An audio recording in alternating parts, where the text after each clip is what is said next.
خب چبیلی چند سالته؟ والا 60 سال.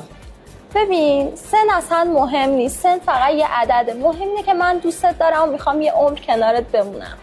اینجا کافه که میبینی کافه گلزار مال پدرمه، امروز سندشو زد به نامت. دست درد نکنه وجدانم. این آیفونم واسط گرفتم چون که میدونم خیلی دوست داری. اون ماشینی هم که جلوی در دیدی شستی بلنده مال توه. عاشق شوسی بلندم، ولی جان خود احساس کنم دارم خوابیدم.